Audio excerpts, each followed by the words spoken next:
এই সেই ঘরগুলো আল্লাহ জানে ভাবে আঙ্গুল দিয়ে দেখাচ্ছে, এই সেই আজাদের ঘর, এই সেই বকুলের ঘর, এই সেই হানিফের ঘর, এই সেই টিলুর ঘর।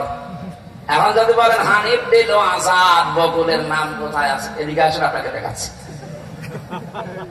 আমি দেখাতে পারবো, দরকার আমি তাফসীর দেখব, কারণ এখানে বাইতুন নেই, বয়ুত, বহু বচন।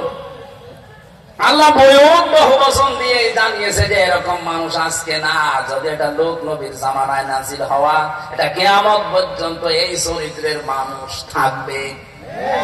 আল্লাহ পর্যন্ত বলেননি, কিন্তু পরে আরো শব্দ আছে।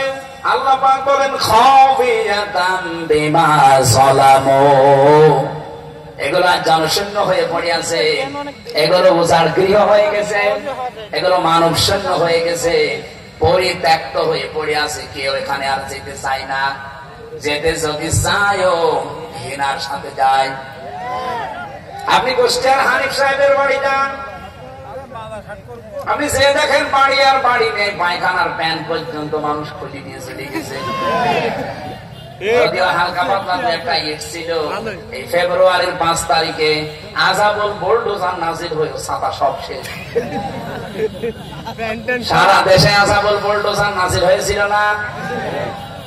আল্লাহ বলেন এই জালেমদের বাড়ি ঘরগুলো একটু দেখেন না কেন?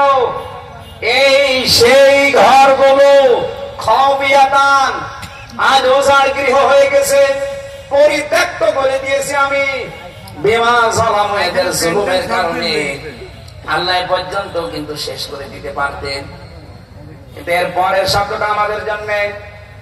আল্লাহ পাক বলেন ইন্না ফি যালিকা লাআয়াতাল লিকাওমিন ইয়ালামুন। এখানে প্রথমে ইন্না আছে আর মাঝে আছে লামে তাকিদ। আল্লাহ 2 বার গ্যারান্টি দিয়ে জানিয়েছেন অবশ্যই অবশ্যই এর ভেতরে জ্ঞানী যারা, তাদের জন্য শিক্ষা আছে। কি শিক্ষা?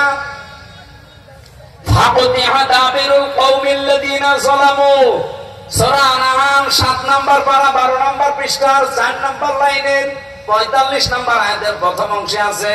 এটা তাফসীরে ফি জিলালিল কোরআনের সাইয়্যিদ কুতুব এভাবে লিখেছেন। আল্লাহ পাক বলেন জালেমদের শিকড় কাটা হয়ে গেছে। কেটেছে কে? আল্লাহ। আল্লাহ মানে আলেমকে জিজ্ঞাসা করেন, পতিয়া এটা মজুরের ফাইল জানা নেই, এর কর্তাকে কেউ জানে না। আপনি যদি এখন বলেন যে বকুলের বাড়ি ভাঙলো কে, কেউ জানে না। হ্যাঁ, আপনি হানিফের বাড়ি ভাঙলো কে, কেউ জানে না। ইনোর বাড়ি ভেঙেছে কে, কেউ জানে না। আসলে তো কেউ জানে না। ফাকতিয়া, এই জন্য আল্লাহ কতিয়া দিয়েছেন যে জালেমদের শিকড় কাটা হয়ে গেছে। এখনো যারা জালেমদের পক্ষে সাফাই গান, অনেকে আশায় বুক বেঁধে আছেন যে প্রভু শর্ট করে আসবে, তাহলে আল্লাহর কোরআনের আয়াত মিথ্যা হয়ে যাবে।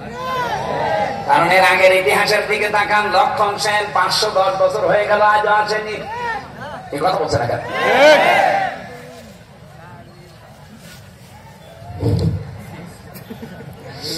আমি যতগুলো দেখলাম ইতিহাস, একটাও ফিরে আসেনি। আশরাফ ঘানি, বাশার আল আসাদ, এই কথা বলছে না কেন? এখানে আশায় যারা বুক বেঁধেছেন ও বুড়ে বালি, ওটা বাদ দেন। ওটা বিশ্বাস করে বসে থাকলে কোরআনের আয়াত পাল্টিয়ে যাবে। আল্লাহ বলেন জালেমদের শিকড় কাটা হয়ে গেছে। এই আপনি জোড়া দেবেন কি করে? কেটেছে কে, তাই তো কেউ জানে